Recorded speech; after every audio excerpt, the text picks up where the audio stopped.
Bonjour, c'est Nicolas du site utilisersonmac.com. Je vais vous montrer dans cette vidéo comment annoter un document PDF grâce à l'application Aperçu qui est intégrée à votre Mac. Le but du format PDF est de ne pas pouvoir être modifié, mais ce n'est pas tout à fait vrai. Il existe en effet plein d'applications permettant des annotations ou des modifications du fichier. Vous pouvez évidemment télécharger, mais sur Mac, il y en a déjà une qui est intégrée dans votre système. Donc si vous souhaitez juste rajouter quelques annotations, il suffit d'utiliser l'application Aperçu. Et ça tombe plutôt bien puisque par défaut, lorsque vous ouvrez un document PDF, eh bien c'est cette application qui va être utilisée. J'ai ici un devis d'un architecte que je dois signer et dater avec la traditionnelle mention « Lu et approuvé ».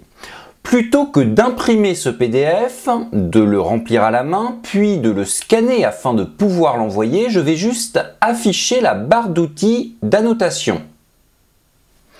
Dedans, j'ai plusieurs propositions. Je peux notamment rajouter un texte, ou plutôt une zone de texte. Donc je remplis tout cela. Je le place au bon endroit. Je change éventuellement la couleur. C'est ici que ça se passe. Je choisis la taille de caractère la plus adaptée. Et je peux même mettre ce texte en gras. Ensuite, il y a de la place à droite pour la signature. Si vous ne savez pas comment intégrer cette dernière, je vous renvoie vers l'astuce qui explique tout cela. Vous avez le lien de cette astuce en haut à droite, mais également dans la description de cette vidéo. Ce que je peux également vous proposer dans ce document, c'est d'entourer le numéro de la proposition. Je vais tout simplement dans mes figures et je choisis celle la plus adaptée. Ensuite, je n'ai plus qu'à lui dire que l'intérieur va être vide. Et le contour est bien rouge. La taille du contour est évidemment personnalisable. Et il ne reste plus qu'à placer cela au bon endroit. Voilà.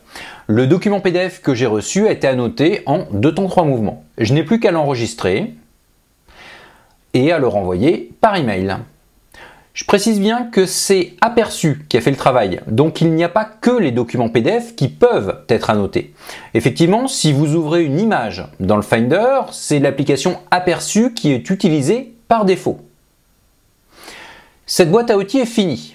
Pensez à la partager, à vous abonner à ma chaîne YouTube, à cliquer sur le pouce vers le haut si elle vous semble intéressante et à vous abonner à la newsletter de mon site afin de recevoir directement dans votre boîte email des conseils exclusifs qui ne sont disponibles ni sur le site utilisersonmac.com ni sur la chaîne YouTube correspondante. Pour accéder aux autres vidéos boîte à outils ainsi qu'à des astuces sur les produits Apple, rendez-vous sur www.utilisersonmac.com. À très bientôt.